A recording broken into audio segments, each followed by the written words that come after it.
अब अयोध्या ऐसी दिखती है, अवधपुरी सो है यही बाती, अवधपुरी सो है यही बाती। प्रभु ही मिलन आए चनु राती, प्रभु ही मिलन आए जनु राती। मनो रात्रि भगवान को मिलने के लिए आई। उतना धूप, इतना धुआं, इतने अबीर, इतने गुलाल, इतना कुछ, सारे मांगलिक द्रव्यों का छंटकाव अयोध्या में हो रहा है। ये अयोध्या में दिन में भी लगता है कि मानो रात्रि है। और इस रात्रि में राजभवन के ऊपर जो कलश है वो चंद्र की तरह चमक रहा है।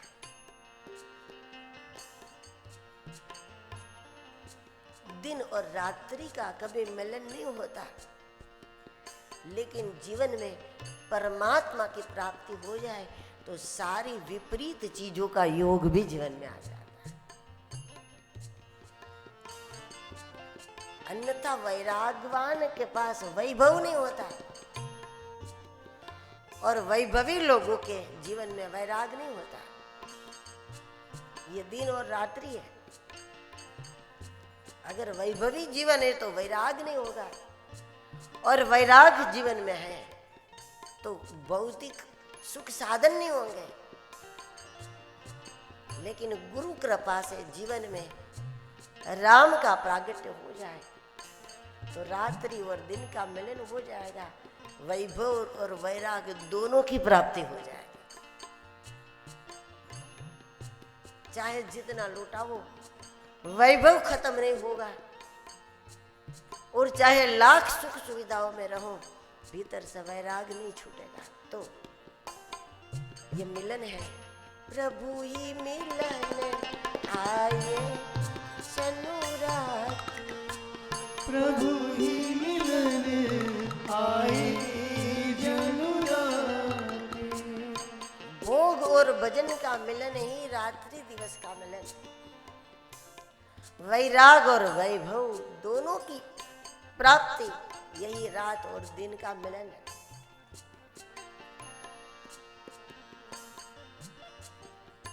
ऐसे लोग दुनिया में बहुत कम मिलते हैं। जब जब ऐसी विभूतियों की बात आई तब हमारे धर्म ग्रंथों ने, स्वयं भगवान कृष्ण ने महाराज जनक का नाम बताया।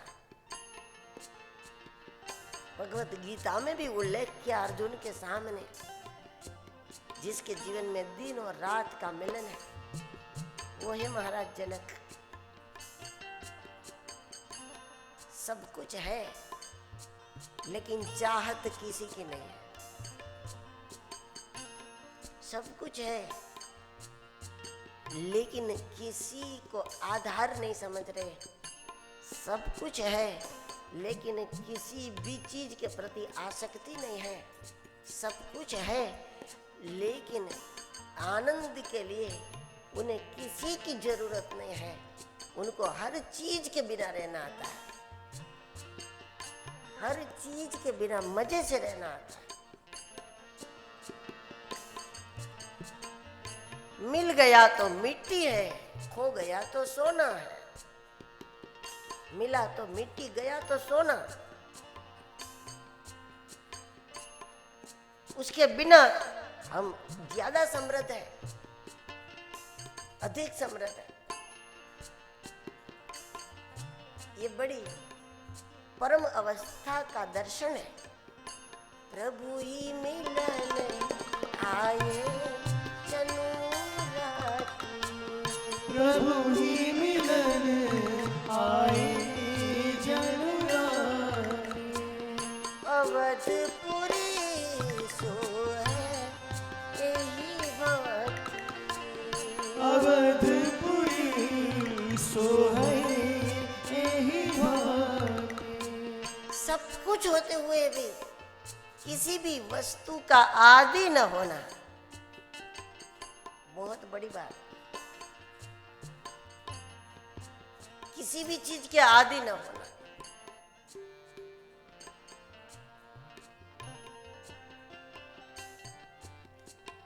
घर में सोफा सेट रखने के 2 महीने के बाद लोग कहने लगते अब तो हम बैठ नहीं सकते, क्योंकि गुलाम हो गए।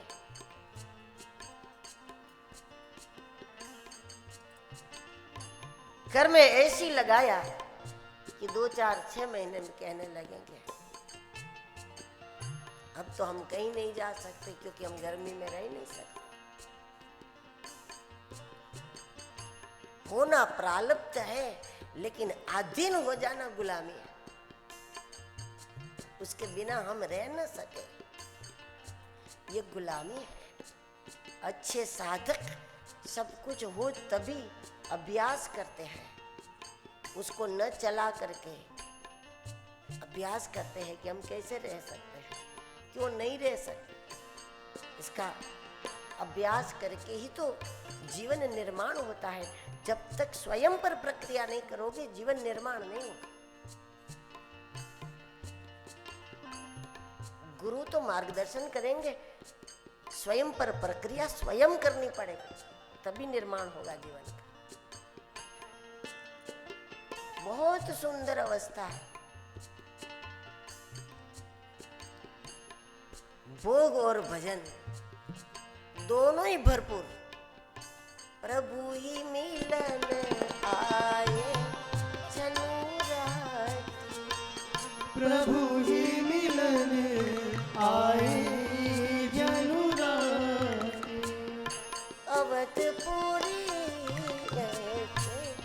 तेरी बानी, अवधपुरी सोहई एहि भांति, प्रभु ही मिलन आए चनुराती, प्रभु ही मिलन आए जनुराती। अयोध्या में सूर्यदेव स्थिर हो गए। गोस्वामी जी कहते हैं महीने भर मास दिवस कर दिवस भा मर मन जाने कोई। क्या यह संभव है 1 महीने का दिन हो जाए, महीने भर रात्रि न हो। एक बात तो प्रकृति का ऐसा परिवर्तन होता भी है। फिलहाल ही दुनिया में ऐसे भी देश है जहां पर 2-3 महीने ऐसे होते हैं कि रात नहीं होती। यूरोप के कुछ ऐसे छोटे छोटे देश जहां रात्रि नहीं होती। महीने 2 महीने ऐसे होते हैं साल भर के वहां के कि वहां रात नहीं होती, और होती भी है तो जैसे हमारी संध्या होती है, शाम होती है, वैसा वो भी 1 आध घंटा ही रहता है, फिर सूरज निकल जाता है ज्यादा। महीने महीने रात्रि नहीं होती। प्रकृति का ये परिवर्तन संभव है।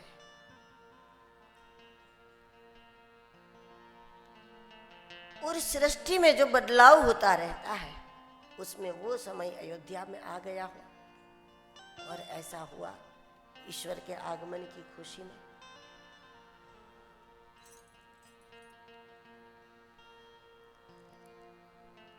महीने भर का दिन इस रूप में भी हो सकता है।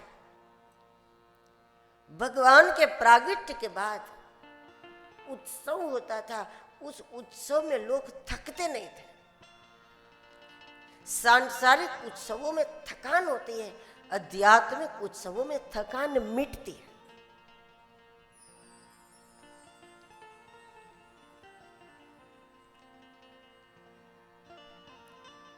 जब कोई चलता है, नाचता है, कूदता है तो थक जाता है,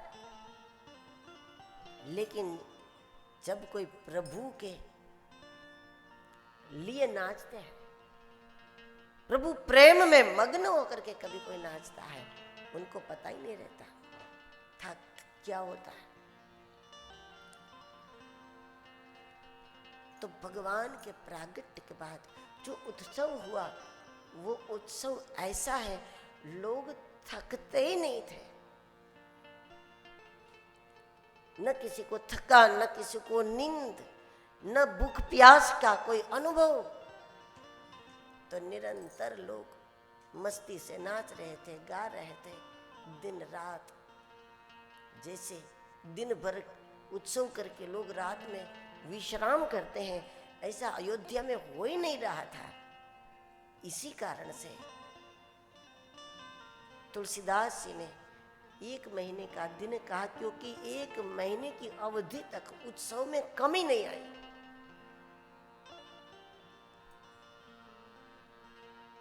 वो भी कारण है कि महीने भर का दिन हुआ। सूर्यदेव रह गए अयोध्या के आकाश में, क्योंकि यह अवतार सूर्यवंश में हुआ है।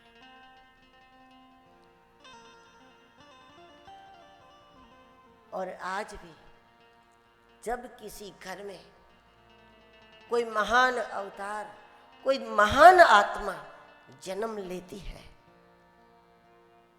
तो उसके पुरखे जहां भी होते हैं वहां उत्सव मनाते हैं। क्योंकि जब तक कुल में दिव्य आत्मा नहीं आती, तब तक पुरखों की सदगति नहीं होती। किसी की सदगति अपने प्रयास से नहीं होती। सदगति का आधार आने वाली पीढ़ी ही है।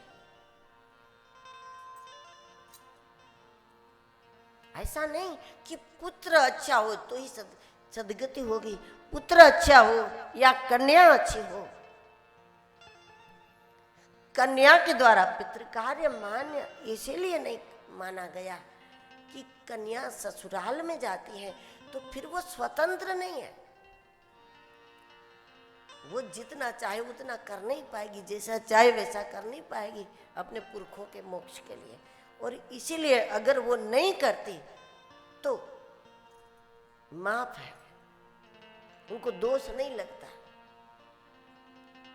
लेकिन माटी तो जिसको जहां से शरीर की माटी प्राप्त हुई है, इस माटी से जब आप श्रेष्ठ काम करोगे तो जिस परंपरा की ये माटी है, उस परंपरा का उद्धार तो होगा ही होगा, चाहे वो पुत्र रूप में हो या पुत्री के रूप में हो। लेकिन मिट्टी जिनकी दी हुई है, हम भजन करेंगे तो हमारे माता पिता का मोक्ष क्यों नहीं होगा, हमारे दादा दादी का क्यों नहीं होगा, हमारे पुरखों का मोक्ष क्यों नहीं होगा। आखिर मिट्टी उनकी दी हुई मिट्टी है और इस शरीर से होता है, तो उनका कल्याण तो सहज हो जाएगा।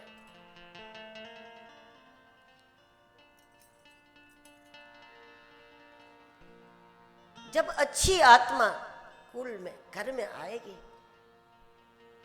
तो वो जहां भी होगे वहां उनको आनंद होगा कि अब ऐसी आत्मा हमारी परंपरा में पधारी है कि वो बड़ी होकर के वो जो काम करेगी, वो जो जप करेगी, तप करेगी, भजन करेगी, धर्म करेगी, इससे पहले हमारे पुरखों का मोक्ष होता है, बाद में हमारा होता है। हम जब कोई श्रेष्ठ काम करें तो पहले उनका होता है, बाद में हमारा होता है। जिनके द्वारा शरीर मिला है और शरीर से हमने धर्म किया है, तो शरीर दाता का मोक्ष पहले होता है, हमारा लाभ बाद में होता है, उनका पहले होता है।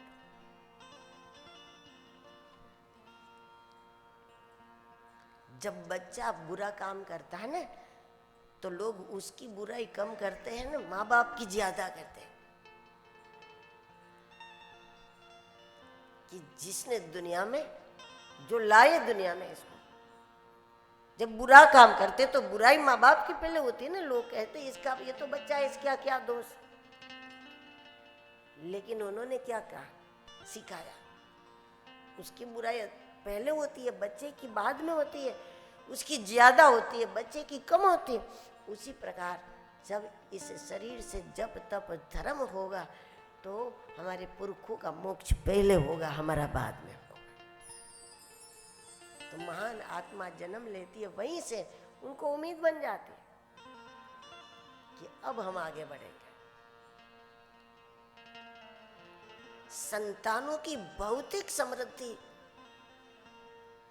पूर्वजों के पुण्य से होती है और पूर्वजों की गति ये संतानों के पुण्य से होता है,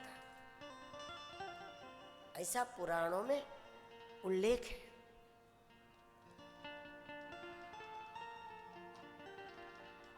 कई लोग कहते हैं हमारे माता पिता तो बहुत गरीब थे, उनके पास तो कुछ भी साइकिल नहीं थी, कुछ भी नहीं था, और आज जो है हम हैं, हमारे पास सब कुछ है, हम बहुत सुखी संपन्न हैं। भले ही उनके पास कुछ नहीं था, लेकिन आज हमारे पास हाथी घोड़ा पालकी सब है, तो इसका मतलब ये है कि हमारे पुरखों ने गरीबी में रहकर भी बेईमानी नहीं की थी, उसके कारण आज हम समृद्ध हैं।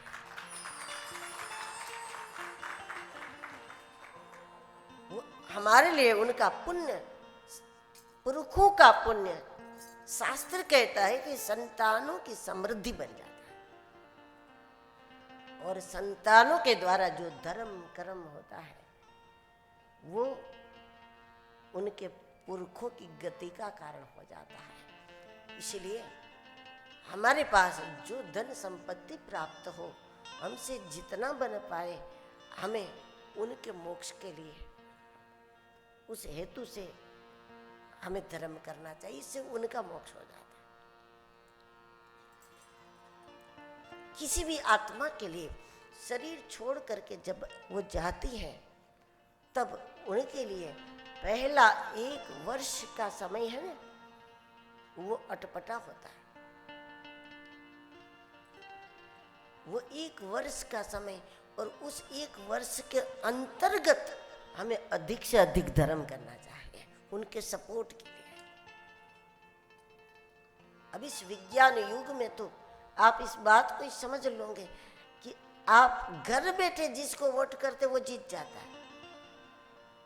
घर बैठे अपने मोबाइल से आप वोट करोगे जिसको, तो वो कोई भी शो हो, लेकिन घर बैठे आपने उसको वोट किया तो जीत जाता है। लेकिन कब करना है? हमें तब तक कर लेना होता है जब शो चल रहा है। जब वो फाइनल हो जाए उसके बाद तो कोई मतलब नहीं। तो 1 वर्ष बहुत महत्व का है, बहुत महत्व का है। पितरों का एक दिन है, हमारा जो 1 वर्ष है वो पितरों का एक दिन है। और जो श्राद्ध पक्ष में हम लोग श्राद्ध करते हैं ना, वो उनका मध्याह्न है, भोजन का टाइम है, वो उनका भोजन टाइम है। इसलिए उसी समय ब्रह्म भोजन आदि कराया जाता है। 1 वर्ष के भीतर हम ज्यादा करें तो अच्छा है, उनके लिए जप आदि अधिक करें तो अच्छा है। उसके श्रीमद् भागवत का केवल पारायण करा ले उनके लिए 18,000 श्लोकों का, अच्छा है, उनका सपोर्ट बनता है। तो हमारी संपत्ति हमारे पुरखों के पुण्य के कारण है, हम मेहनत करते हैं, ये निमित्त बात है। लेकिन हमारे बाप दादे गरीब रहे, गांव में रहे, उसके बाद भी उन्होंने बेईमानी नहीं की, किसी को धोखा नहीं दिया, किसी का छीना नहीं, किसी का लूटा नहीं। उनकी प्रामाणिकता का प्रसाद उनके वंशजों को समृद्धि के रूप में प्राप्त हो जाता है। और इसलिए उन्हीं के पुण्य से हमको जो समृद्धि मिली, तो हमें उसी में से धर्म कार्य करना चाहिए जो उनके मोक्ष का कारण बन जाए।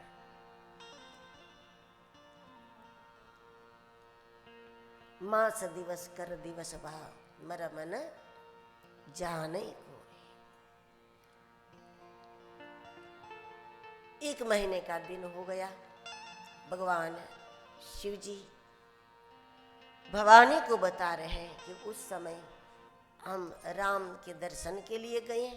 अभी नामकरण भी नहीं हुआ था प्रभु का, इतने छोटे भगवान के दर्शन के लिए भगवान शंकर जी और काकभूषुंडी जी अयोध्या में आते हैं।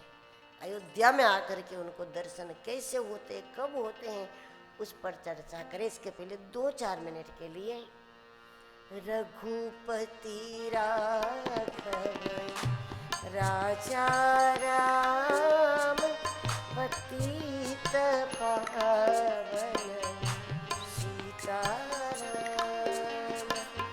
रघुपति राघव राजा राम पतित पावन सीताराम। रघुपति राघव राजा राम पतित पावन सीताराम।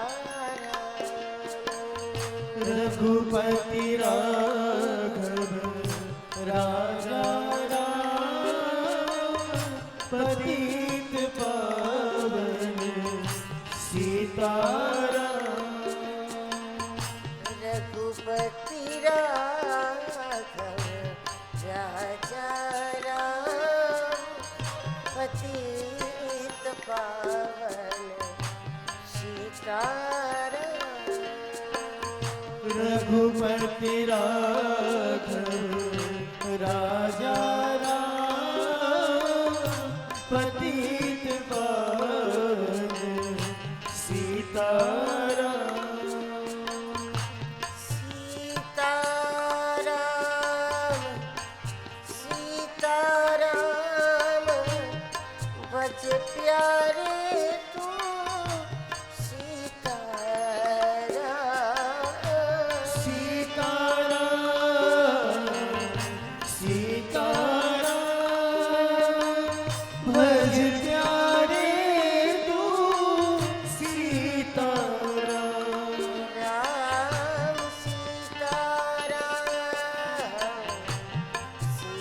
सीताराम भज प्यारे तू सीताराम। सीताराम सीताराम भज प्यारे तू सीताराम। रघुपति राघव राजा राम पतित पावन सीताराम। रघुपति राघव राजा राम पतित पावन सीताराम। रघुपति राघव राजा राम पतित पावन सीताराम। रघुपति राघव राजा राम पतित पावन सीताराम। सीताराम सीताराम भज प्यारे तू सीताराम। सीताराम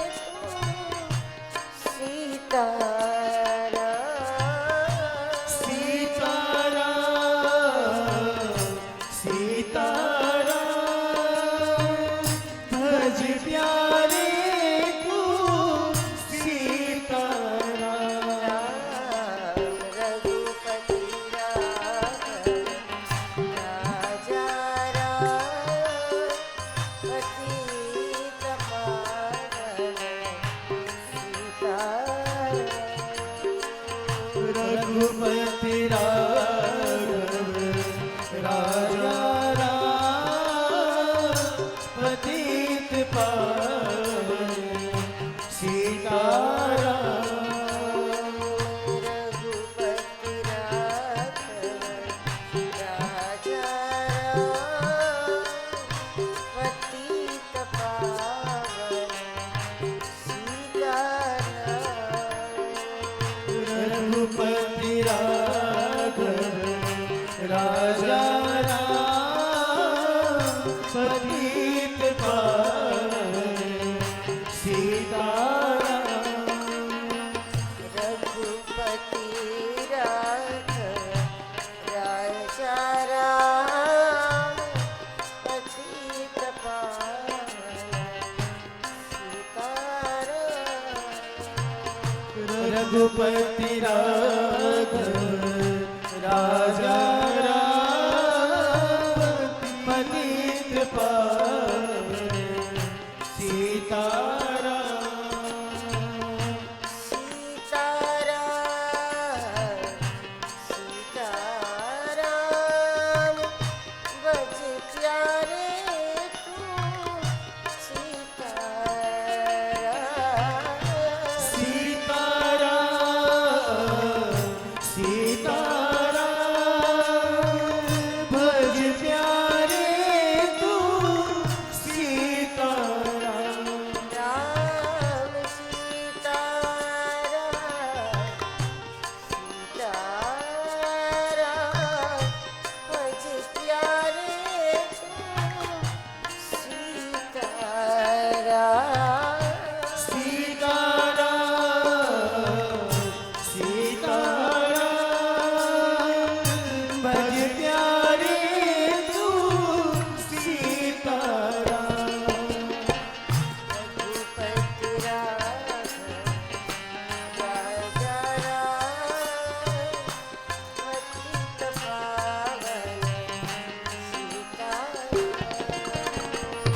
रघुपति राघव राजा राम पतित पावन सीताराम।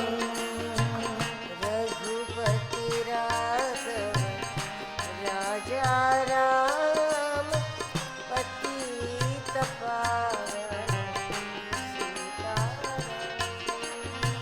रघुपति राघव राजा राम पतित पावन सीताराम। रघुपति राघव राजा राम पतित पावन सीताराम। रघुपति राघव राजा राम पतित पावन सीताराम। रघुपति राघव राजा राम पतित पावन सीताराम। रघुपति राघव राजा राम पतित पावन सीताराम।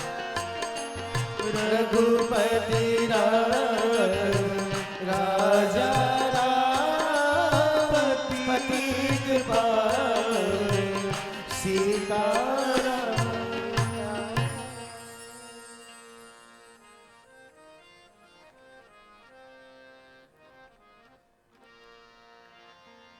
भगवान शिव जी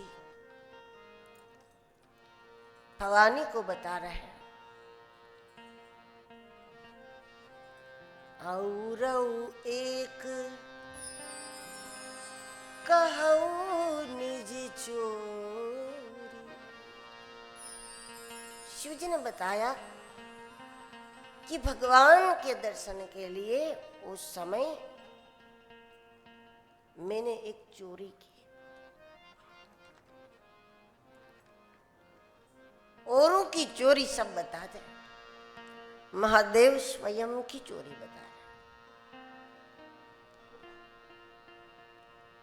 भगवान के दर्शन के लिए शिव जी ने कहा मैंने चोरी की और ये चोरी और किसी से नहीं, लेकिन ये चोरी शिव जी ने की है पार्वती से, क्योंकि पार्वती को बताया नहीं। भगवान के दर्शन के लिए एक ऐसा गुप्त मार्ग होता है। ये गुप्त मार्ग भवानी हमने आज तक आपको नहीं बताया, आपसे हमने चोरी रखी। दुनिया के सभी गुरु अपने शिष्य से तब तक चोरी रखते हैं जब तक उनको उनमें उस मार्ग की योग्यता नजर नहीं आती, तब तक। और जिस दिन योग्यता नजर आ गई तो गुरु वो गुप्त मार्ग बता देते हैं, जिस मार्ग में पल में प्राप्ति हो जाती।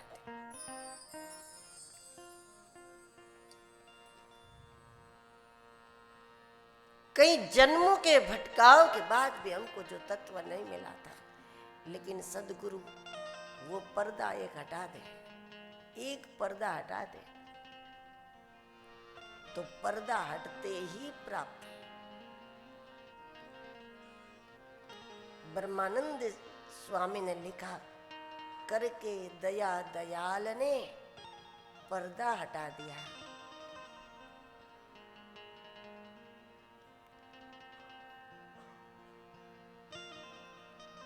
जैसे पर्दा हट गया तो दुनिया की खबर ना रही, खुद को भुला दिया। करके दया दयाल ने पर्दा हटा दिया तो वो पर्दा हटते ही भय प्रकट कृपाला, वो पर्दा हटना ही ईश्वर का प्रागट्य बन जाता है। लेकिन दुनिया के सभी शिव, सभी सिद्ध, सभी अवधूत, सारे परमंश महापुरुष दुनिया से चोरी रखते हैं, क्योंकि उनको पता है उनके पास जो गया वो केवल उस आशीर्वाद के लिए गया कि महाराज आशीर्वाद दे दो, काम धंधा ठीक चले, आशीर्वाद दे दो बेटा पास हो जाए, आशीर्वाद दे दो फसल अच्छी हो जाए, आशीर्वाद दे दो हमारा धान अच्छी कीमतों में बिक जाए, आशीर्वाद दे दो स्वास्थ्य ठीक हो जाए।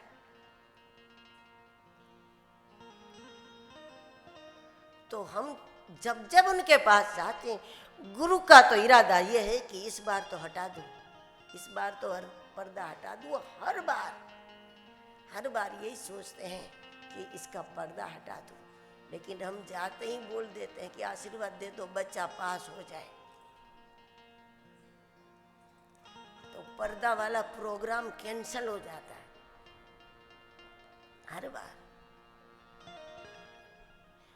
देखो जो अच्छा हुआ उनको उनका आशीर्वाद मानना अच्छी बात है। जो अच्छा हुआ उनको उनका आशीर्वाद मानो कि आपकी कृपा से हुआ, आपके आशीर्वाद से हुआ। लेकिन हम उसी के लिए जाए तो इससे हम बड़े लाभ से दूर रह जाते हैं। वो तो हर बार यही चाहते हैं कि इस बार तो पर्दा हटाना है।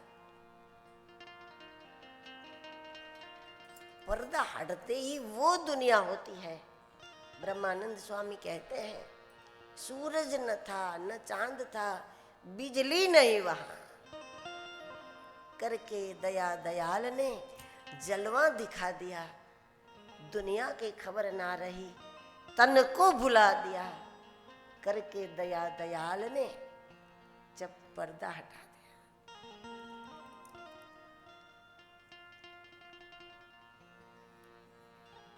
उस तत्व से हमको दूर रखे गुरु, वो तत्व का हमको दर्शन न करावे, उसका अनुभव न करावे, ये चोरी है। गुरु के द्वारा चोरी, लेकिन वो हमारे हित के लिए है।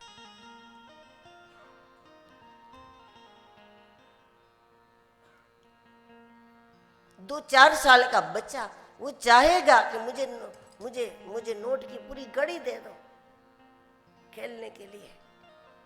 आप छुपा दोगे और फिर कहोगे मेरे पास नहीं है, बच्चा तो जानता है कि इनके पास है। नोटों का पूरा बंडल उसने आपके पास देख लिया, पूरी घड़ी है आपके पास, लेकिन बच्चा खेलने के लिए कहता है कि मुझे 50,000 की घड़ी दे दो, मुझे खेलना। आप छुपा दोगे और छुपा कर कहोगे देख लो कहाँ है मेरे पास नहीं है, क्योंकि वो इसके योग्य नहीं है। ये वाली हऊ एक कहऊ निज चोरी, और एक कहूँ निज चोरी, सुनु गिरिजा अति दृढ़मति तोरी, सुनु गिरिजा अति दृढ़मति तोरी, और एक कहऊ निज चोरी, और एक कहूँ निज चोरी, काग भुसुंडी संग हम दो, काग भुसुंडी संग हम दो, मनुज जाने नहीं को, मनुज रूप जाने नहीं को। शिव जी ने अभी तक ये बात गुप्त रखी थी, और जब शिष्य इसके योग्य हो जाता है तब शिष्य नहीं चाहता कि वो ज्ञानी हो जाए, लेकिन गुरु भर देते हैं।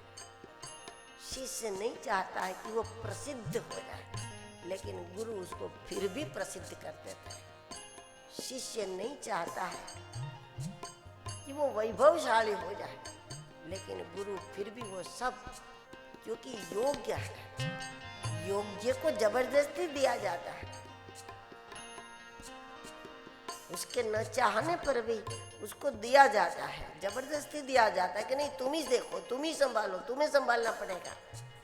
लेकिन दूसरा अयोग्य कहेगा कि मैं संभाल दूंगा, तो आप कहोगे नहीं नहीं नहीं, तुम तो बिल्कुल नहीं।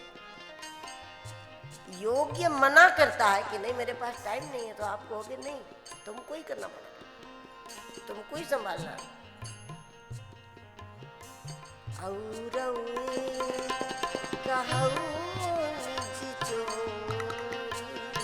और एक कहूँ निज चोरी, सुनो गिरिजा अति दृढ़मति तोरी, सुनु गिरिजा अति दृढ़मति तोरी। अब ये चोरी बता देता हूं, इसका कारण है दृढ़मति तोरी। अब आप दृढ़ है, स्थिर है, परिपक्व है, तत्व की और रहस्यों की सारी बातें समझ सकती है। अब वो वाली सती नहीं है जो रोते हुए राम को देखकर परीक्षा करने जाए। अब पार्वती है, अब पर्वत की पुत्री है, अब साक्षात गुरु निष्ठा है। इसीलिए सुनो गिरिजा अति दृढ़मति, कि कौन सी युक्ति से परमात्मा सहज ही है और सहज ही में प्राप्त होता है। ईश्वर सहज होने के कारण ईश्वर प्राप्ति का उत्तमोत्तम मार्ग है व्यक्ति का सहज हो जाना।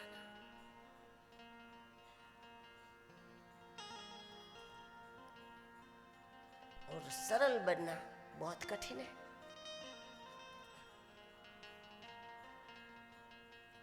सहज बनना हमारे लिए असहज है, अस्वाभाविक है, क्योंकि हम सहज है नहीं, इसलिए सहज बनना हमारे लिए असहज बन जाता है। सरल होना बहुत कठिन है।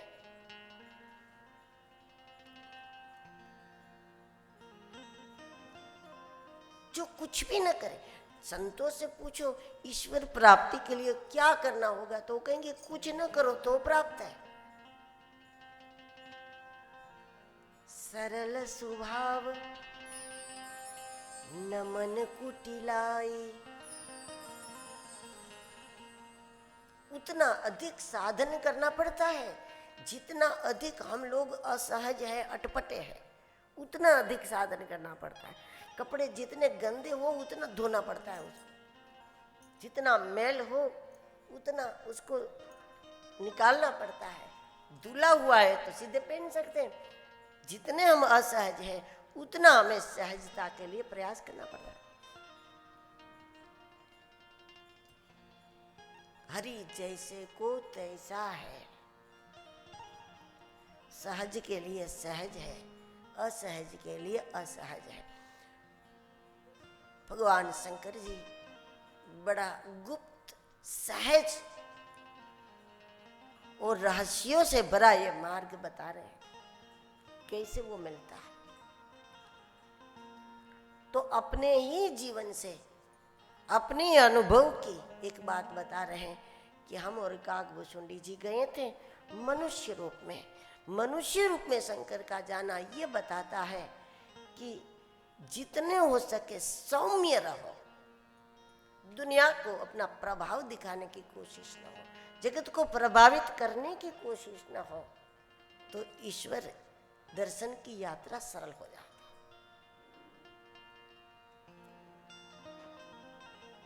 थोड़ी भी पद प्रतिष्ठा मिलते ही लोग इतने बनावटी हो जाते हैं, असहज हो जाते हैं, तो उसके लिए ईश्वर दूर हो जाते हैं। थोड़ा नाम बन गया, थोड़ा पैसा बन गया, फिर लोग क्या करते, 2 गाड़ी आगे चलनी चाहिए, 2 पीछे चलनी चाहिए। अगर कोई ना हो तो खुद किराए से 2 आगे रखे, 2 पीछे रखे।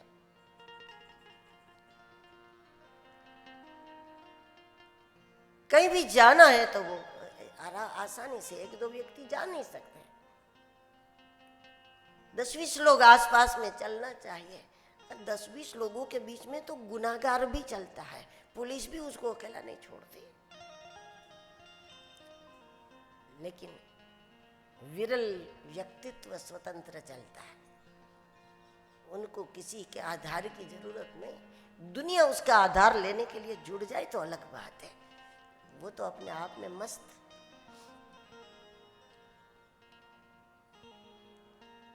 शिव जी मनुष्य रूप में जा रहे, गले में सांप, जटा वटा कुछ भी नहीं है, सहज मनुष्य रूप में। जिस माहौल में रहो उनके जैसे बन के रहो, किसी को प्रभावित करने की कोशिश न करें कि हम तुमसे अलग हैं, हम तुमसे आगे हैं। ये प्रयास औरों के मन में ईर्ष्या भी उत्पन्न करता है, ये भी हमारे विघ्न का कारण बन जाता है। मनुष्य रूप में गए, दूसरा काकभूषुंडी जी को लेकर गए, मतलब ईश्वर दर्शन की यात्रा तब सरल होगी जब हम गुरु परंपरा से जुड़े। शिव के साथ शिष्य के रूप में काकभूषुंडी जी। पक्षियों में सबसे चांडाल माना जाता है कौआ, उनको साथ लेकर जा रहे हैं। शिव जी बता रहे हैं सबको, जिनको कोई नहीं अपनाता उनको अपनाने की मानसिकता होनी चाहिए। जिनको कोई स्वीकार नहीं करता, जिनको कोई स्थान नहीं देता, हमारे पास उनके लिए जगह हो, ये ईश्वर दर्शन के लिए एक गुण है। अयोध्या की गलियों में दोनों घूमने लगे, काकभूषुंडी जी को लेकर के। शिव जी गलियों में गए, क्योंकि राज दरबार के द्वार पर याचकों की कतार खड़ी है और महाराज दशरथ जी याचक जो मांगे वो चीज उनको दान में दे रहे हैं। ये तो महादेव हैं, इनको और कोई याचना है नहीं सिवाय परमात्मा के। इनको जो चाहिए वो महाराज लुटाते नहीं है, और महाराज जो लुटाते हैं वो चीज ये चाहते नहीं है।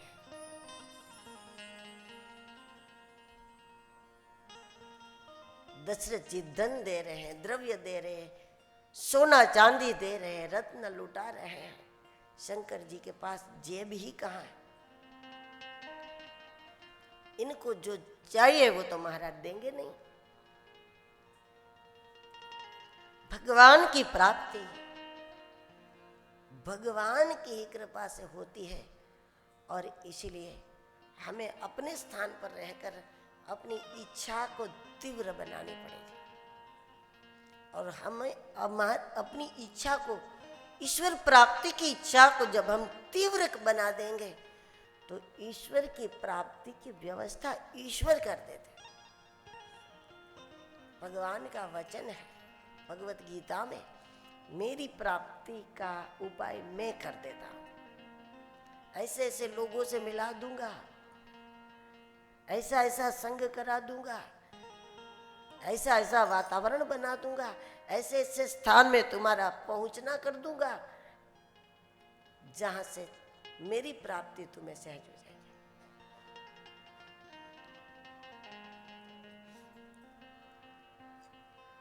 ज्योतिषी के रूप में भगवान शिव जी घूम रहे थे, क्योंकि ज्योतिषियों का प्रचार जल्दी हो जाता है। हर कोई ये जानना चाहता है कि मेरा कल कैसा होगा।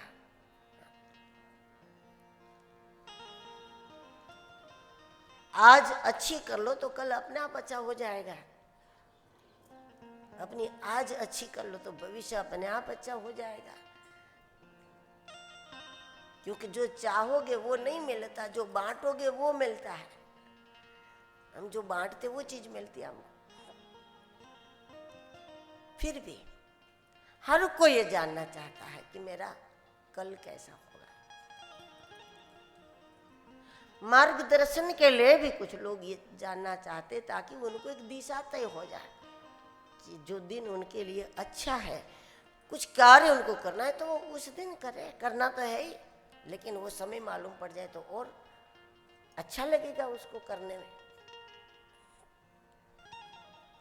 शिव जी ने सोचा कि ज्योतिष बनूं, मेरी ख्याति फैल जाए, मेरी चर्चा महल तक पहुंचे, और महल से मुझे निमंत्रण मिले तो फिर मुझे कोई रोकेगा नहीं, वहीं से ही निमंत्रण हो। तो नहीं तो राजमहल के दरवाजे पर सबसे पहले तो जिनको प्रवेश करना है उसका आईडी मांगेंगे, उसका फोटो आईडी मांगेंगे, उसका आधार कार्ड मांगे।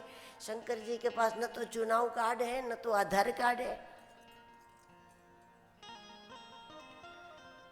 न तो लाइसेंस है, न तो कोई ऐसा कुछ है नहीं उनके पास। लेकिन वहीं से निमंत्रण हो तो वो निमंत्रण पत्र शिव जी को मिल गया तो फिर उनको कुछ नहीं चाहिए। महल से ही बुलावा आ जाए फिर कौन रोकेगा। दुनिया को ये बताना चाहते हैं शिव जी कि परमात्मा की ओर जाने में जब हम गुरु के वचनों का आधार लेकर के साधना करते हैं तो पूरी पूरी यात्रा हमको नहीं करनी पड़ेगी। हम थोड़ा भी चल दें, आगे परमात्मा व्यवस्था करके हमको बुला लेंगे।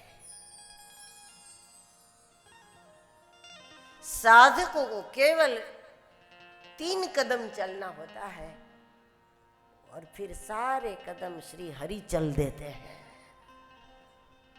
साधकों का केवल 3 कदम होता है। यही तो 3 कदम है जो भगवान वामन ने मांगे थे। बस 3 कदम चलो, फिर पूरा रास्ता मैं कटवा दूंगा। गुरुमुखियों को इसका अनुभव होता है। सदगुरु द्वारा प्राप्त साधना जो लोग करते हैं वो थोड़ा चलते हैं, वो कोई दिन रात लगे नहीं रहते भजन में। दिन रात वो तप में नहीं बैठे रहते, बस थोड़ा कर लेते हैं, बहुत हो जाता है। सुबह थोड़ा कर लिया, दिन भर मन नहीं बिगड़ता। शाम को थोड़ा कर लिया, रात भर मन नहीं बिगड़ता। फिर सुबह थोड़ा कर लिया, दिन भर मन बना रहता। कोई दवाई ऐसी थोड़ी होती 24 घंटे लेते रहो।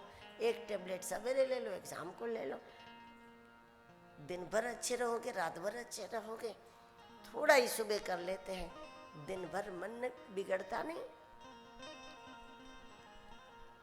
गुरुमुखियों की साधना इस प्रकार की होती, उनको अनुभव होता है कि हम थोड़ा ही कर लेते हैं, ज्यादा ही लाभ हो जाता है, क्योंकि आगे का रास्ता ईश्वर कर देते हैं।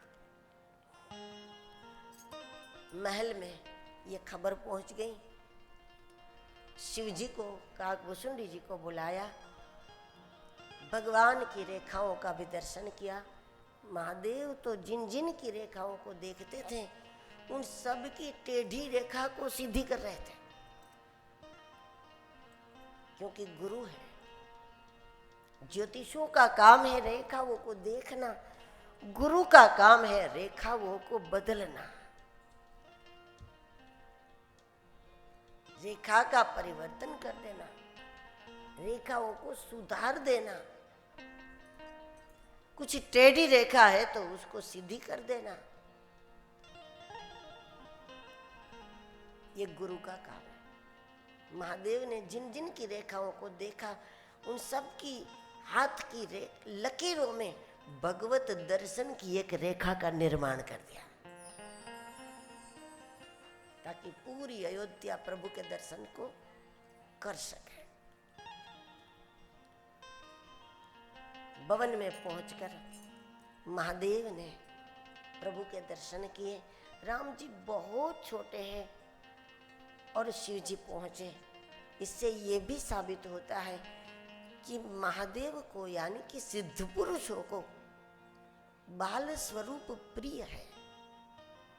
उनके हनुमान जी भी बाल स्वरूप होंगे, उनके राम जी भी रामलला होंगे, उनके कृष्ण भी बाल मुकुंद होंगे। सिद्धों को बाल रूप बहुत प्रिय। सिद्धों का प्रिय होने के लिए शिष्यों को भी बाल रूप धारण करना पड़ेगा।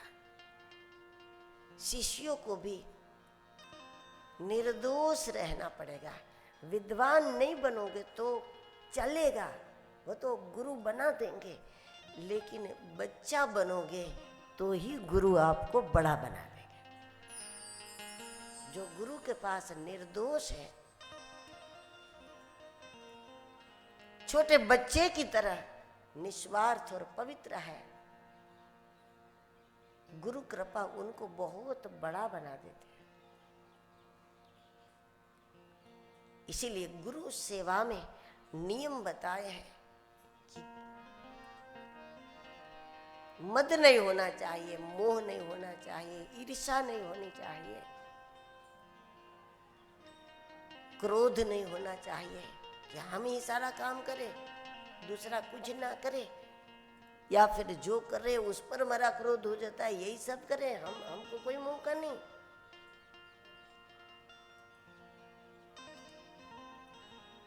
राग रोष ईर्षा मद मोह, इन चीजों का अभाव शिष्य का बालकपन है।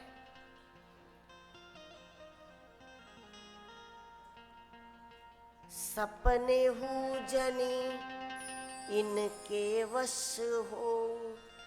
स्वप्न में भी राग नहीं, रोष नहीं, ईर्ष्या नहीं, अभिमान नहीं, कि इस काम की योग्यता केवल मुझ में है, औरों में नहीं है।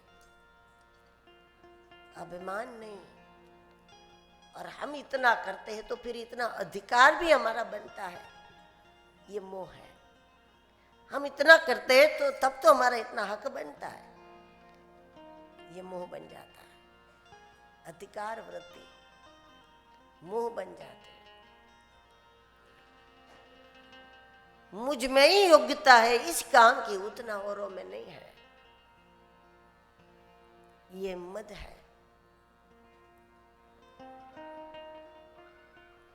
आसक्ति हो जाना राग है, क्रोध हो जाना रोष है,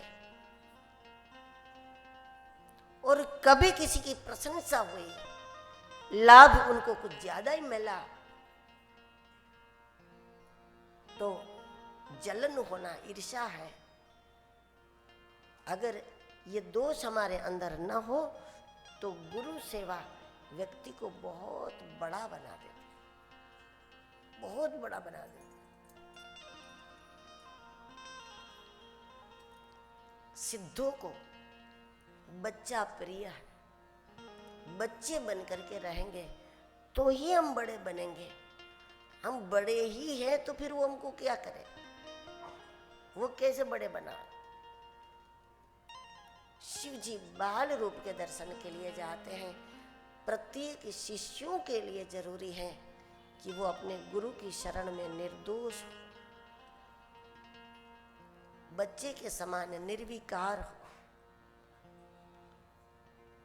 पूरे जगत के लिए नहीं बन सकते, केवल हम गुरु के माहौल में निर्विकार तो रहे। प्रभु के दर्शन करके शिव जी ने विदा ली। काकभूषुंडी जी अयोध्या में रह गए, क्योंकि उनको भगवान के दर्शन से तृप्ति नहीं। काकभूषुंडी जी को थोड़ा बड़ा रूप चाहिए। शिव जी उस रूप के भक्त हैं जो रूप गोदी में है, जिनका नामकरण न हुआ हो और जिनका कोई नाम नहीं, वही राम है।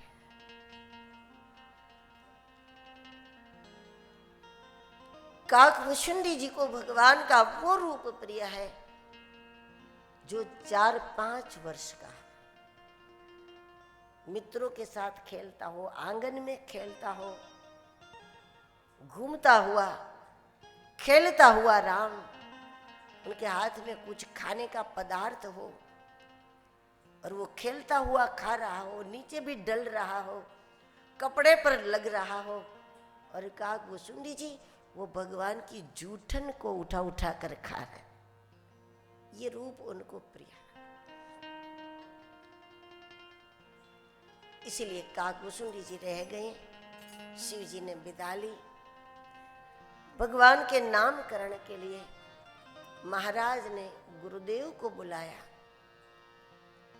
लेकिन नामकरण के पहले गुरुदेव ने इतना बता दिया कि यह अनामी है।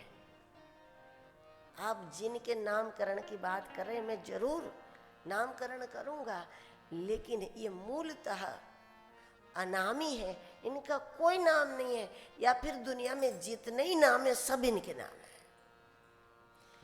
इनके नाम अनेक अनूपा, इनके नाम अनेक अनूपा, मैं रूप कहब स्वमति अनुरूपा, मैं नभ कहब स्वमति अनुरूपा, इनके नाम अनेक अनूपा, इनके नाम अनेक अनूपा। इनके अनेक नाम हैं। अनेक नाम कैसे हो जाते हैं? ईश्वर के गुण अनंत है। वास्तव में ये अनामी है, इनका कोई नाम नहीं, लेकिन भगवान के जिस भक्त को भगवान के जिस गुण का अनुभव होता है, वो उस गुण को नाम देता है। गुण का नाम है। जिसने उदारता देखी तो उसने उदार कहा। जिसने देखा ये तो सबको पावन करता है, तो उसने पतित पावन नाम दिया। जिसने देखा कि ये तो कण कण में व्यापक है, तो उसने विष्णु कह दिया। व्यापक है वो विष्णु है। जिसने ये देखा कि जहां भी कुछ उत्तम है, जिस व्यक्ति में भी कोई श्रेष्ठ गुण है, वो ईश्वर है। दुनिया को प्रभावित करने वाला हमारा कोई भी सामर्थ्य वो परमात्मा है। उसने कृष्ण कहा कि आकर्षण व्यक्ति का नहीं है, व्यक्ति की शक्ति का आकर्षण है, व्यक्ति के तेज का आकर्षण है, व्यक्ति के सामर्थ्य का आकर्षण है। और वो सामर्थ्य परमात्मा है। जो उसके सामर्थ्य से प्रभावित हुआ उसने कृष्ण कहा, ये तो कृष्ण है।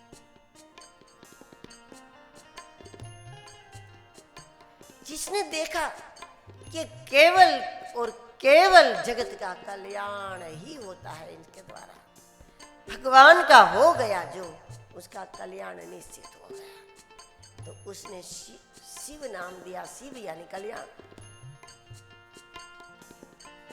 तो जिसको जिस गुण का अनुभव, उसने उस गुण के मुताबिक भगवान को जैसा कहा, भगवान का वैसा नाम माना गया। वैसे भी जिसका कोई नाम ना हो, उसके बहुत नाम हो जाते। सब घर में समय पर बच्चे का नामकरण न कर लो तो फिर बहुत सारे नाम हो जाएंगे। इनके नाम अनेक अनूपा, इनके नाम अनेक अनूपा। इसका कृष्ण होना अद्भुत है, इसका राम होना अद्भुत है, इसका शिव होना उससे भी अद्भुत है।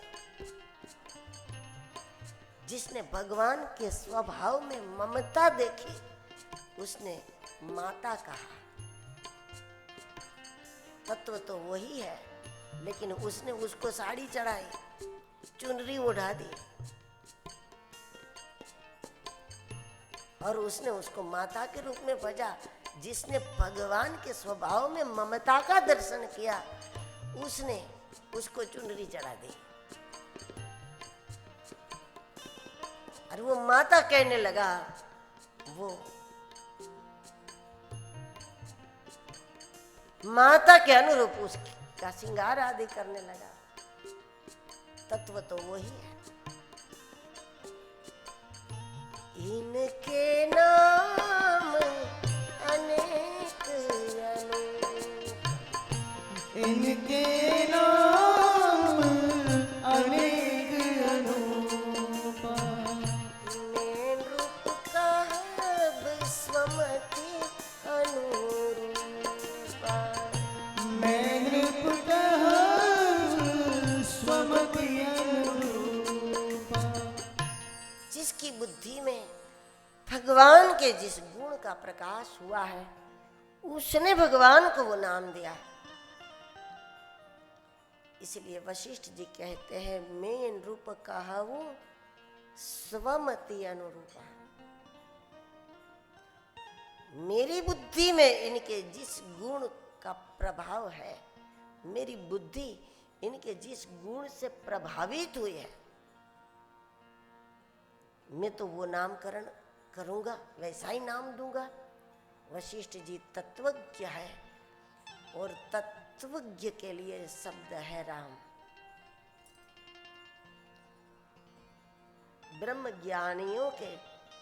ब्रह्मज्ञानियों को भगवान का जो अनुभव हुआ है, उस अनुभव के अनुसार ब्रह्मज्ञानियों ने कहा है इसको राम। वशिष्ठ जी ने कहा, जो आनंद सिंधु सुख राशि, ज्ञानी जन जिसको आनंद सिंधु कहकर बजते हैं, सी करते त्रैलोक सुपासी, कर्म मार्गे जिसको जगत का रचयिता कह करके बजते हैं, और भक्त जिनको अपना सर्वस्व मान करके बजते हैं। सो सुख धाम राम असनामा, वो ये राम है।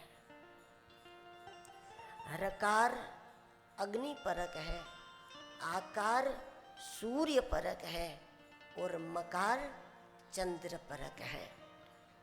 तो रकार अग्नि परक है, ज्ञान योगी भीतर जो आत्म ज्योत जल रही है उस अग्नि की उपासना करता है। वो उसी अग्नि को कहते हैं ओमकारम बिंदु संयुक्त। कर्म मार्गी जिनको एक प्रकाश के रूप में मानते हैं कि भगवान हमको जैसा जैसा प्रकाश बुद्धि में दे वैसा वैसा हम काम करें, और भक्त भगवान को अपना परम सुख मान करके बसता है कि भगवान हमको दे वो सुख नहीं, भगवान मिले वही सुख, फिर भले कुछ भी ना दे, वो मिल जाए। उसके सानिध्य में हंसने में भी सुख, रोने में सुख।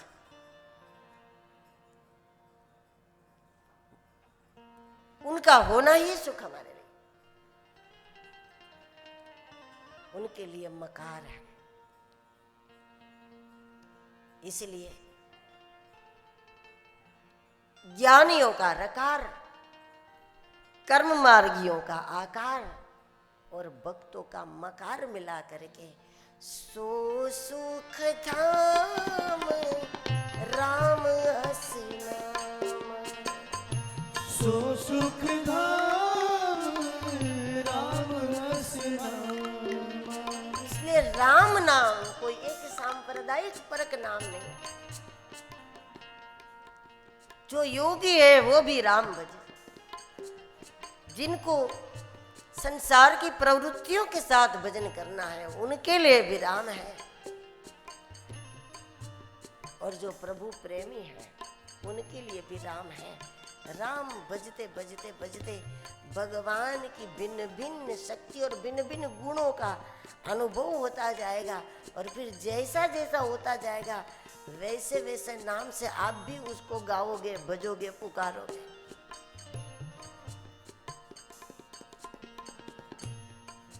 सो सुख धाम राम असनामा। वशिष्ठ जी ने बताया ये राम है।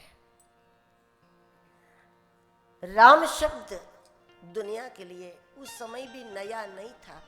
जब राम जी का अवतार हुआ तब भी ये शब्द नया नहीं था।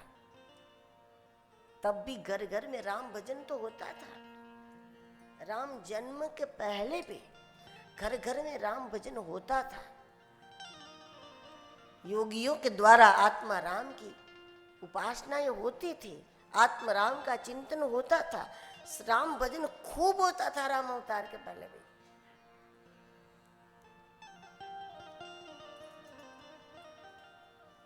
राम नाम उस दिन से शुरू नहीं हुआ जब वशिष्ठ जी ने नामकरण किया, उस दिन से नहीं हुआ। ये तो अनादि नाम है। जब राम जगत में नहीं पधारे थे तब भी ये नाम था। गुरुदेव ने तो परिचय कराया कि युग युग से संसार में जिस राम का भजन हो रहा है ये स्वयं है।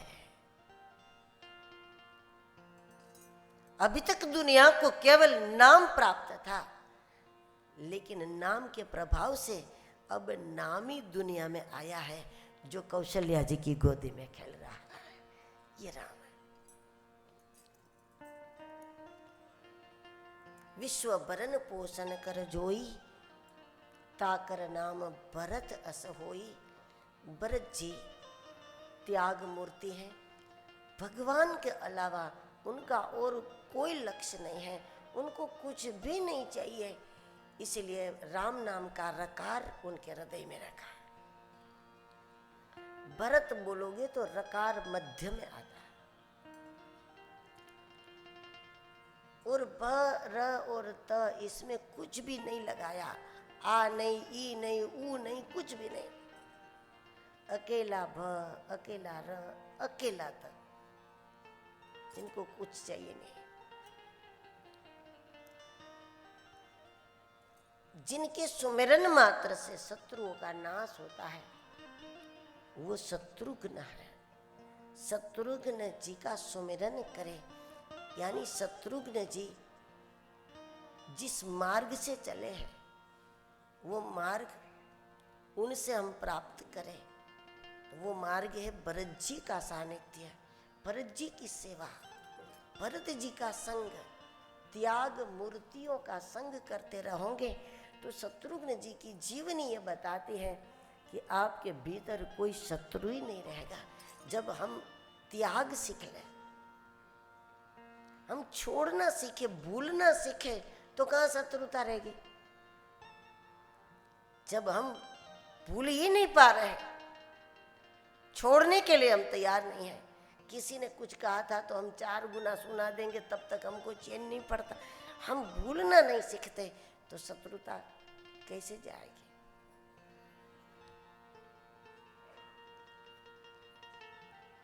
और अंत में गुरुदेव बताते हैं, जो शुभ लक्षणों के धाम हैं, राम जी को बहुत प्रिय है।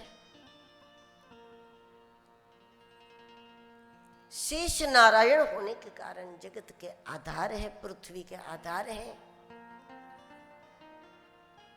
और निरंतर लक्ष्य में जिनका मन लगा है वो लक्ष्मण है। पूरी पृथ्वी को अपने मस्तक पर धारण किया है लक्ष्मण जी ने। इसका सीधा दर्शन ये होता है, जितना अधिक अपने मन को अपने लक्ष्य परमात्मा में जोड़ के रखोगे, शरीर के द्वारा उतना अधिक काम दुनिया में कर पाओगे। व्यक्ति मन को परमात्मा में स्थिर करता है तो सामर्थ्यवान बन जाता है। भगवान से भी अधिक सामर्थ्यवान मानो, क्योंकि भगवान गोवर्धन उठाते हैं, लेकिन जिस पृथ्वी पर गोवर्धन है उसको लक्ष्मण जी ने उठाई, पूरी पृथ्वी को उठाया।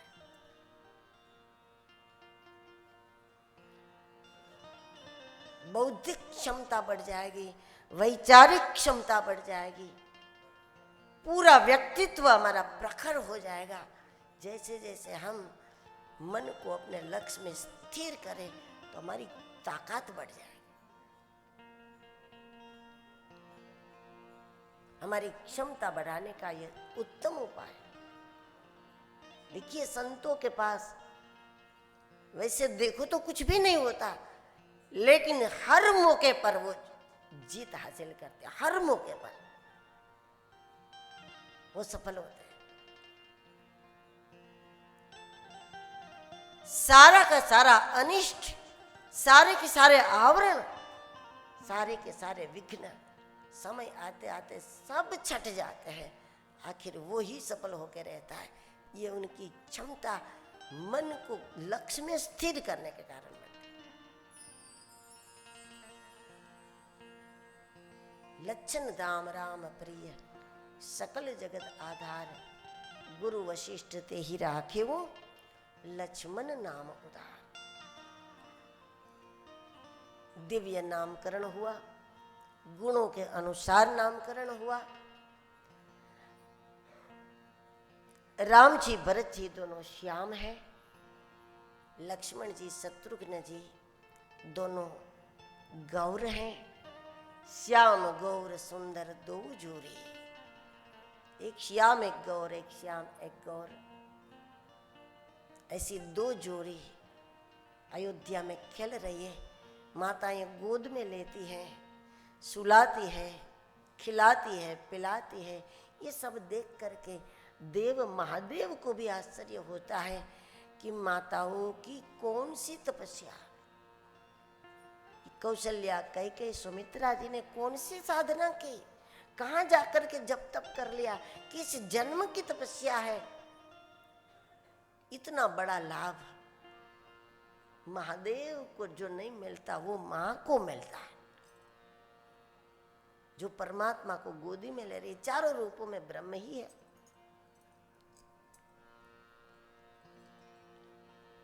कौशल्या जी ने एक बार राम को स्नान कराया, श्रृंगार किया। जब प्रभु सो गए, बाद में खुद स्नान किया, फिर भोजन तैयार किया, मंदिर में भोग लगाया और भोग लगाकर भगवान रंगनाथ का भोग लगाए और भोग लगाकर बाहर गई और फिर मंदिर में गई तो राम जी को भोजन करता हुआ देखा।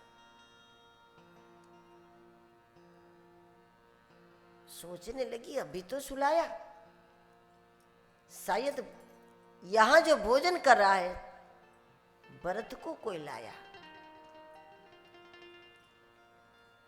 जब पता लगाया तो भरत जी तो अपने स्थान पर है। पालने में देखा तो राम जी सो रहे। फिर जाकर मंदिर में देखा तो भगवान भोजन पा रहे। जब तक सीमित भाव सीमित है तब तक भगवान अदृश्य में हमारा लगाया भोग ग्रहण करते हैं। जब हमारा भाव तीव्र होता है तो वो प्रकट होकर भी इसको ग्रहण कर लेते।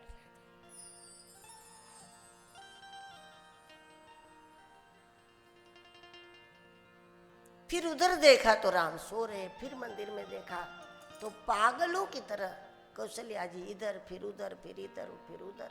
भरत जी तो अपने स्थान पर है, तो ये कौन?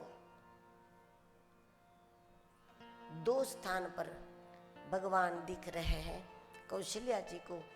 ये दो स्थान नहीं है, भीतर और बाहर दो स्थान है। मन मंदिर में भी भगवान दिखता है और संसार के भी जीव मात्र में भगवान दिखता है। ये दो स्थान है। घर का मंदिर नहीं, मन मंदिर में भगवान है और जीव मात्र में भगवान है।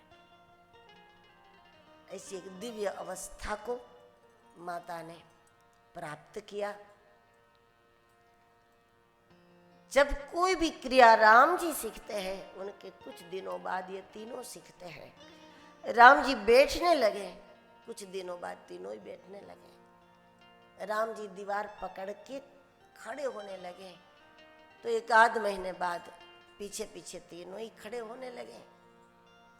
राम जी दीवार छोड़ के चलने लगे तो कुछ दिनों के बाद वो भी कोशिश करने लगे। मतलब ये है, जीवन में सफल होना हो तो महापुरुषों के कदम पर चलना चाहिए। कोई हमारा आदर्श जरूर होना चाहिए, कोई हमारा आदर्श होना चाहिए। जीवन में एक व्यक्ति ऐसा रखो कि उसका पूरा अधिकार हो आपको कहने का। कोई एक स्थान ऐसा होना चाहिए, वहां से हाँ हो गई या ना हो गई तो दुनिया इधर से उधर हो जाए तो उसमें कोई फर्क नहीं। जहाँ कुछ ना हो गई तो फिर चाहे लाभ हो या नुकसान हो, एक केंद्र ऐसा होना चाहिए, एक आदर्श सबका होना चाहिए।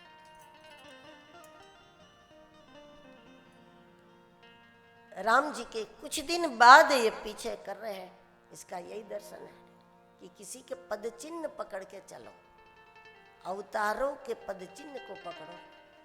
नए चिन्ह हम नहीं बना सकते, अवतार बना सकता है, लेकिन हमें तो उनके पद चिन्ह पर पीछे पीछे चलना।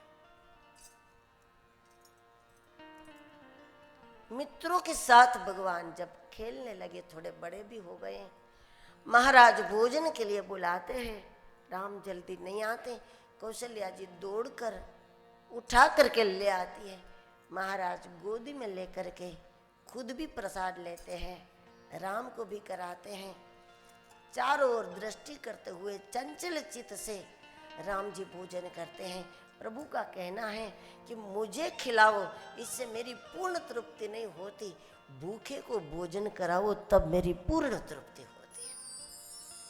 मुझे 56 भोग लगाओ तब भी मेरी भूख बनी रहती है थोड़ी, लेकिन जब भूखे को भोजन कराओ, यात्रियों को भोजन कराओ, पदयात्रियों को भोजन कराओ, मेरी पूर्ण तृप्ति उससे होती।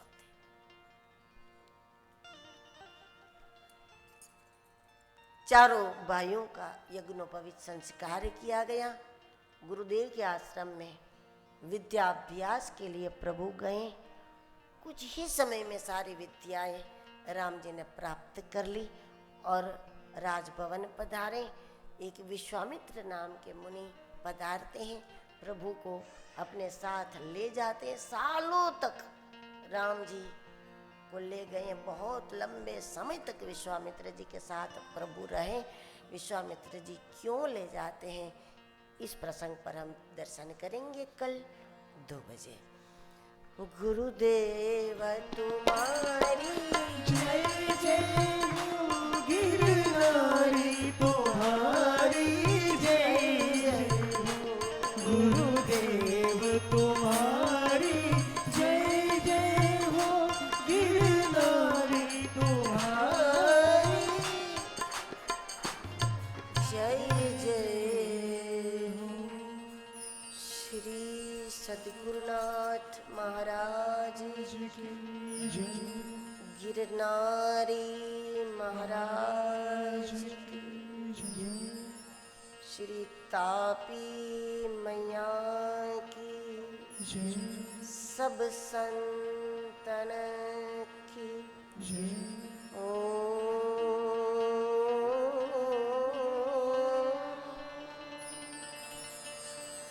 नमः पार्वती पदे हर हर महादेव।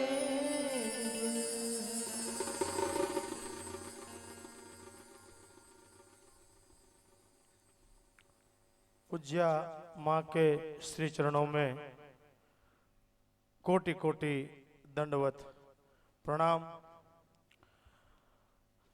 आज के दिव्य और मंगल सत्संग के द्वारा पूज्या माँ ने हम सबको लक्ष्य, परमार्थ, परम गुरु आज्ञा, गुरु प्रसाद, पितरों की प्रसन्नता, संतान का कर्तव्य, नाम महत्व आदि विषयों का आध्यात्मिक दर्शन करवाया।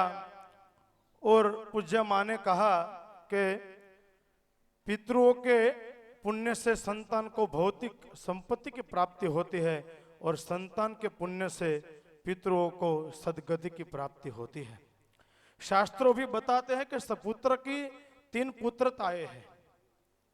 उसमें जीवतो वाक्य करणात् मृदा है भूरि भोजनात् गयायाम पिंड दानाच त्रिभिर पुत्रस्य पुत्रता।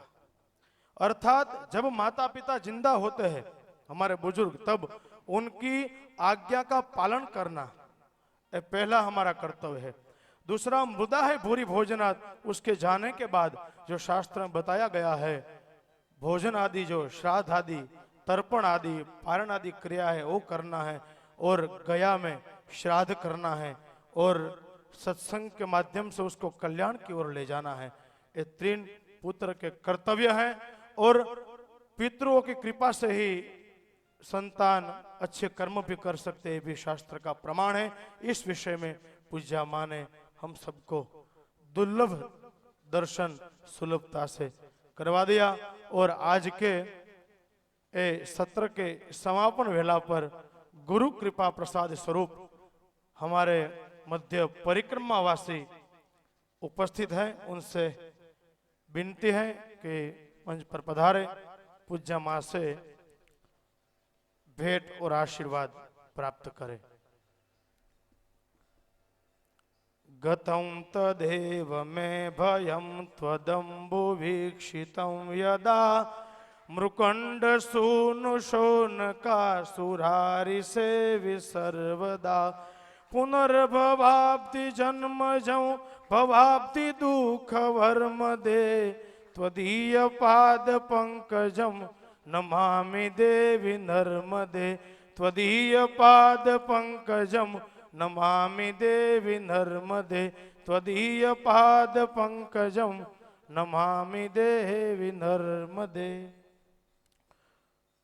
आइए अब हम सब इस सत्र की समापन वेला की ओर चले। तो मैं यहाँ से जिनके भी नाम बोलो आरती के लिए आएंगे। सबसे पहले गुरु महाराज की बड़ी अनुकंपा से मुख्य यजमान बनने का सौभाग्य प्राप्त हुआ है। इसे राजेंद्र सिंह, छोटू सिंह झवेरी परिवार और दगा बापू ट्रस्ट के अध्यक्ष मोहन भाई पटेल प्रकाशा, श्याम अग्रवाल जी शिरपुर, सुरेश चौधरी जी शिरपुर, नारायण अग्रवाल जी शिरपुर, छोटू महाजन जी शिरपुर, कुरखली सदगुरु परिवार भजनी मंडल, मोहसिन बोहरी जी शिरपुर, कपिल चौधरी जी शिरपुर, शिवदास पटेल शहादा, विजेंद्र जगदाले शहादा, मनोज अग्रवाल जी मूर्तिजापुर, डॉक्टर संपदा ताई सबकाल अकोला, संजू भाई पटेल शहादा। आइए अब हम सब चलते हैं महाआरती की ओर। आरती श्री रामायण जी की, कीरत कलित ललित से अभिगी। आरती श्री रामायण जी की, गावत ब्रह्मादिक मुनि नारद, वाल्मीकि विज्ञान विशारद, सुख सनकादिक शेष अरुसारद, बरनी पवन सुत कीरत की।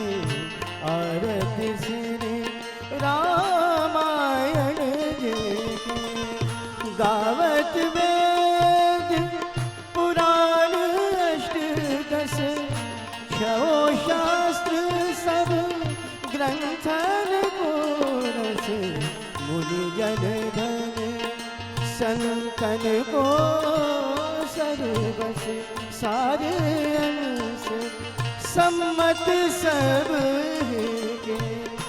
गावत संतत शंभु भवानी, अरुघट सौभव मुनि विज्ञान, व्यास आदि कभी बरज बखाने, काग भुसुंड करुण के। आरती श्री रामायण जी की, कलिमल वारणी विषय रस की, सुभग सिंगार मुक्ति युवती के। जल निरोगी भव मोरी अमी के, तात मात सब विधि कुल से। आरती श्री रामायण जी की, कीरत कलित ललित सिया की। कीरत कलित ललित सिया की, कीरत कलित ललित सिया की। ओम कर्पूर गौरम करुणावतारम, संसार सारं भुजगेन्द्रहारं, सदा वसन्तं हृदयारविन्दे, भवं भवानी सहितं नमामि।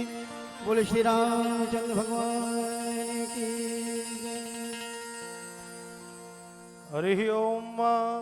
जगने न जगनमय जंत देवास्तानि धर्माणि प्रथमान्यासन्न,